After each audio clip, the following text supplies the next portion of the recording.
So let me ask you, like, even though like you grew up in a spiritual family and you've downloading information at school and you probably have a lot of different experience probably with spirits and you had the NDE as well, the near death experiences, but still like meeting this tribe, like as I read it in the book, it's still like it's a big deal of some of the abilities, not just abilities, but the love, the compassion, and the way that they live is just so different.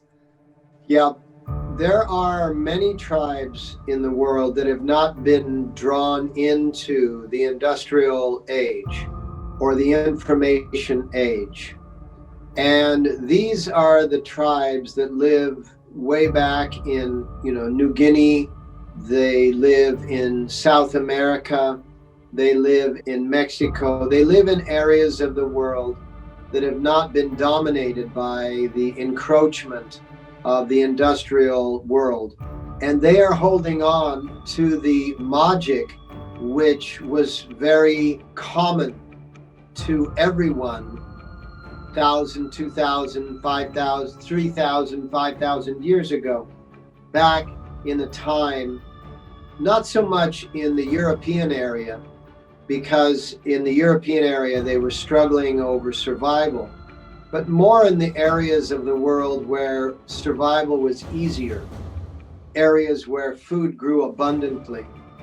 And these are the areas where people actually had time on their hands rather than struggle in their life. And because they had time on their hands, in those thousands and thousands of years ago, they would explore their consciousness and they would try things in different ways and they would discover opportunities amongst these various ways. Many indigenous communities, the Native Americans, as you can see, I have a great influence of Native Mexican and Native American on the walls behind me. Many Native Americans, I love the Aboriginals because they had a great magic. I love the indigenous peoples of the Chinese area, the Mongolian area, the Siberian area, the Tibetan area, the India area, all of these, the African area, the Australian area, all of these areas of the world that have these incredibly magical cultures. And that's been wiped out because of colonization and industrialization. But those that remain, they hold a seed of precious consciousness. It's like in today's world, there are people in today's world where there's so much mass production in agriculture that are preserving heritage seeds of plants that are the original of the original of the original, no hybridization.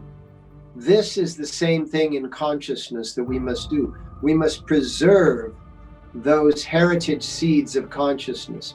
And that's what I feel your pursuit is unfolding, my pursuit is unfolding, is that we are discovering and preserving the contents of those heritage seeds of consciousness in which the human being has the capacity of truly being humane. The human being, even the word human, in Sanskrit, man means mind and hu means light. And so the word human being means the being with light in the mind. And light in the mind is the light actually of the Kundalini, because the Kundalini is a light force. And in the body is made up of 70% water. And within that water are countless millions, billions, trillions of nanoscopic crystals. And these are saline, salt crystals, sugar crystals, glucose crystals, protein crystals, all of these crystals. These crystals are light absorbing. And this is how the body communicates at the speed of light. And so when you do the yoga postures, when you do the Qigong, when you do the Tai Chi, when you do the various forms, when you swim, when you hike, when you bicycle, when you run, when you do the things that get your energy moving, that's when the fluids of your body can become refreshed.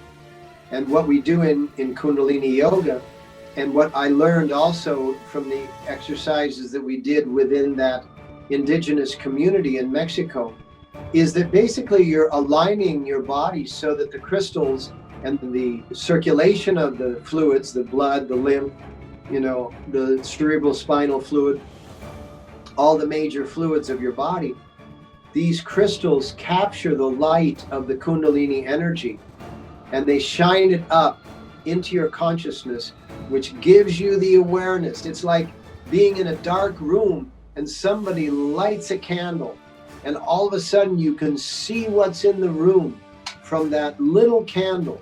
Everybody gets to see it. That's what this life has the potential of revealing.